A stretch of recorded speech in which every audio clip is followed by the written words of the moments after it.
안녕하세요. 인천에서 사업하고 있는 김현정이라고 합니다. 오늘 제가 발표할 자료는요, 건강한 체지방 감량이에요. 저희가 몸에서 제일 빼기 힘든 부분 중에서 하나가 체지방이잖아요. 체지방은 우리가 붓는다 그래고 하루아침에 막 5kg, 막 10kg 이렇게 빠질 수 있는 게 아니에요. 이거는 말 그대로 시간과 노력이 분명히 필요한 거거든요. 근데 이번에 이 체지방 감량을 제가 준비한 이유는 아이예요. 초등학교 남자 아이고, 초등학교 남자 아이들은 보통 근력 운동을 따로 막 세게 안 해도 워낙에 활동량이 많기 때문에 그냥 평균 가지고 있는 골격근 양이라는 게 기본적으로 내재돼 있거든요. 근데 이 아이는 기본 골격근 양이 현저하게 떨어져요. 그 이유는 움직이지를 않아요. 전혀 움직임이 없고 귀찮기 때문에.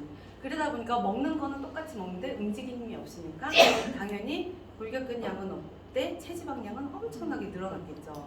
이거에 대한 문제점 때문에 이제 유산한 영양제를 먹고 어떻게 변화됐는지에 대해서 제가 체험 사례를 설명해 드릴게요. 보시면은 이때 인바디를 처음 측정했던 거예요.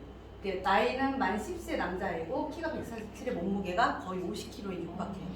이 정도로. 근데 여기서 이게 중요한 게 아니고 골격근 양이 지금 표준 이하예요. 16밖에 안 돼요. 근데 여기 체지방률이 표준 이상으로 36, 5도 비만이에요. 완전. 네, 이게 10세 때 찍은 거예요. 그런데 이때 이거를 처음 찍고 제일 충격받은 거는 부모들이겠죠. 아이는 몰라요. 이게 어떻게 심각한 건지. 그 설명을 하고 이제 영양제도 먹고 이제 운동도 같이 병행을 해야 된다라고 얘기했을 때 아이는 와닿질 않아요. 그냥 심각하게 받아들이는 거예요. 그리고 나서 이때부터 영양제를 조금씩 섭취를 했지만 그렇게 아이들이 영양제를 줬을 때 막 기쁘게 먹질 않거든요. 막 불편해하고. 그런 와중에 딱 1년이 지났을 때였어요. 이거는 이 당시에 2022년 6월인데 11세가 됐어요. 키가 154에 몸무게가 55kg. 그 사이에 또 5kg가 증량이 됐죠. 근데 키도 컸지만 몸무게도 늘었는데 여기서 제일 위험했던 게 학교에서 4학년이 되니까 건강검진을 하는 거예요. 친구들 앞에서 키 몸무게가 공개가 되는 게 너무 스트레스인 거예요, 아이가. 그래갖고 막 일주일 동안 막 울어요. 근데 뭐 어떻게 해요? 일주일 동안 뭐 살이 빠질 수는 없는 거니까. 그래도 일주일 동안 자기가 식단 조절을 조금 하더라고요.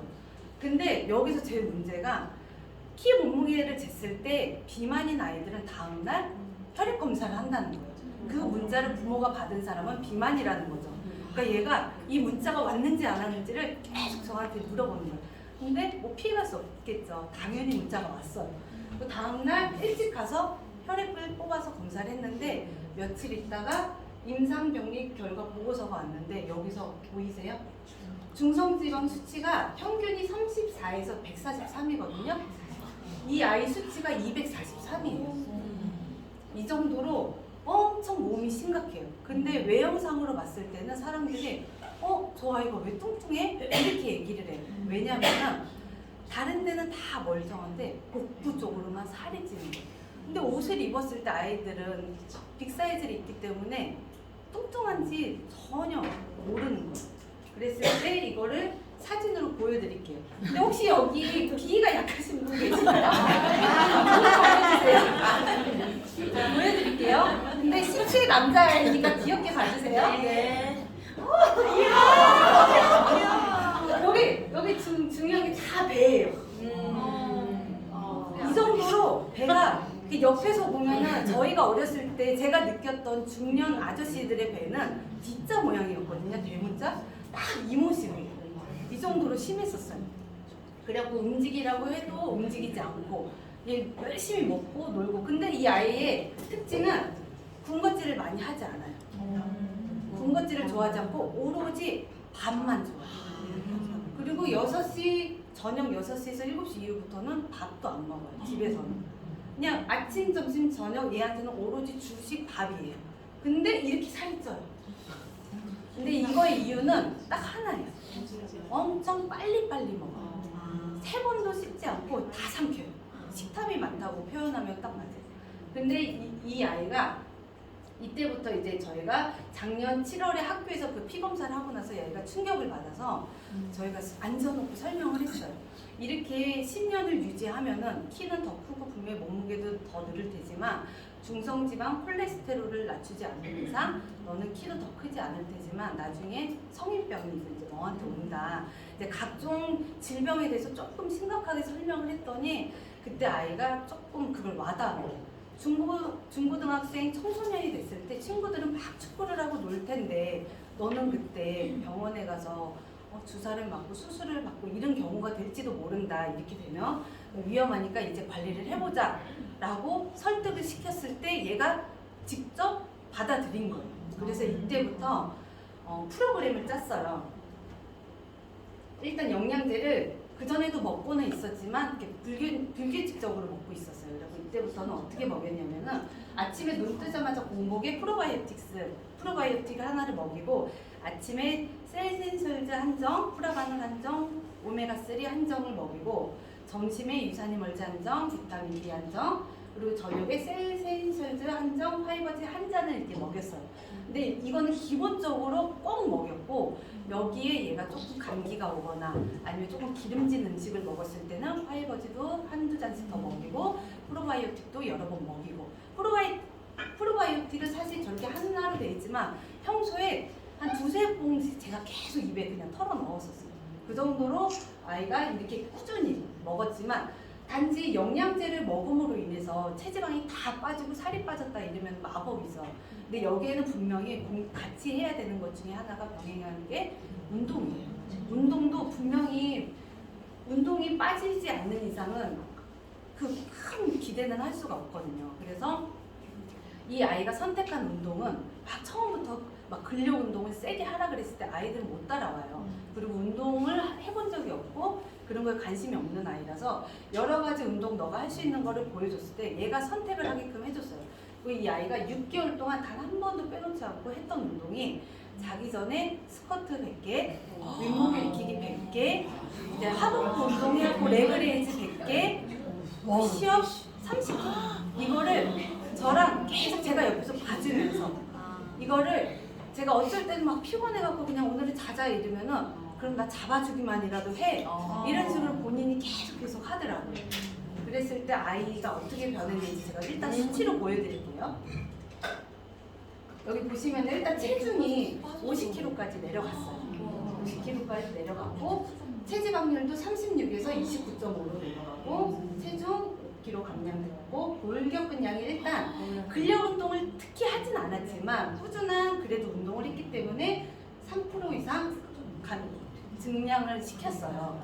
근데 여기서 많이 빠진 것처럼 보이지만 사실상 여기 체지방률 보시면 아직도 되게 위험한 수치예요. 그래서 이거는 이 아이한테는 일단 몸무게밖에 이 아이는 중요한 게 중요하더라고요. 자기가 수치상으로 보여주는 게. 그래서 자기는 만족은 하지만 제가 봤을 때는 아직도 체지방률에 대해서는 만족을 못하고 있는 상황이라서 네, 앞으로 계속 이제 꾸준히 더 이제 운동을 하면서 영양제도 꾸준히 같이 복용하면서 이제 더 이제 운동을 하겠다고 아이가 이제 계속 하고 있는 상황이고 이건 현재 변화된 모습이에요. 조금 아이가 이렇게 뭐 팔로 들은 것도 있긴 하지만 이렇게 많이 변화됐었어요. 그리고 여기 이 모습은 왜 제가 넣었냐면은 얘가 배로만 살이 많이 쪘다 그랬잖아요. 청바지를 못 입어요. 불편한 거를 감수를 못하는 거. 그래서 항상 트레이닝복만 입고 다니고 그럼 진짜 안 이뻐요. 이게 어렸을 때는 귀여운데 크면 클수록 안 이쁘더라고요. 그래갖고 청바지도 입고 면바지도 입어보자 했을 때 자기가 살이 빠지고 나니까 이제 입기 시작을 한 거예요. 그러면서 자기가 거울을 봤을 때 너무 만족을 하는 거예요.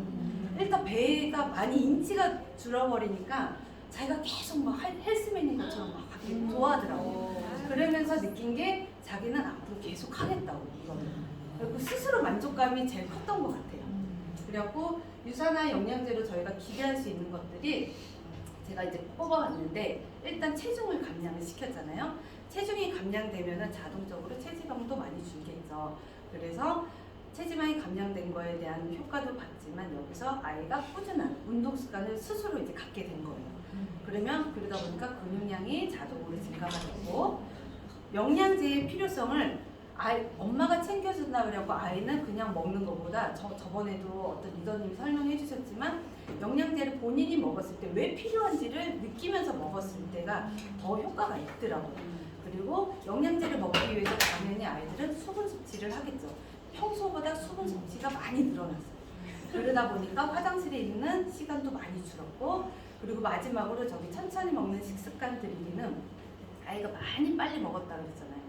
이번에 운동하고 영양제를 먹으면서 계속 옆에서 천천히 먹는 습관을 계속 가졌어요.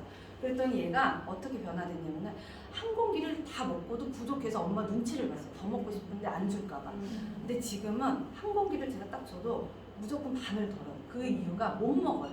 왜냐면은 계속 한 번 먹고 10번에서 20번, 30번을 씹다 보니까 포만감이 생겨서 자기가 더 먹고 싶어서 못 먹겠다고 얘기를 하더라고요. 그래서 지금은 사실 더 체중도 조금 더 많이 빠졌지만 체지방률도 더 계속 쭉쭉쭉 빠지고 있는 상황이에요. 그래서 제가 이거를 왜 설명해 드리냐면은 한동안 저희가 코로나 때문에 아이들이 집에서 줌 수업하고 밖에 나가서 노는 시간들이 많이 줄었잖아요. 그러면서 주변에 보면은 갑자기 급격하게 살찐 아이들이 제가 봐도 많더라고요. 근데 그 아이들이 단지 그냥 운동을 시킨다 그래갖고 애들이 뭐 잘 따라와주면 고맙고 영양제를 먹으라 그랬을 때 잘 먹어주면 고마운데 제가 이렇게 아이한테 해봤잖아요. 근데 이거에 대한 기대도 많이 있었고 수치상으로 나타났으니까 제가 했던 것들을 참고하셔갖고 주변에 혹시 아이들한테 체지방 감량 또는 영양제를 먹일 이유가 생겼을 때 참고하시면 좋을 것 같아갖고 오늘 사례를 준비해봤습니다.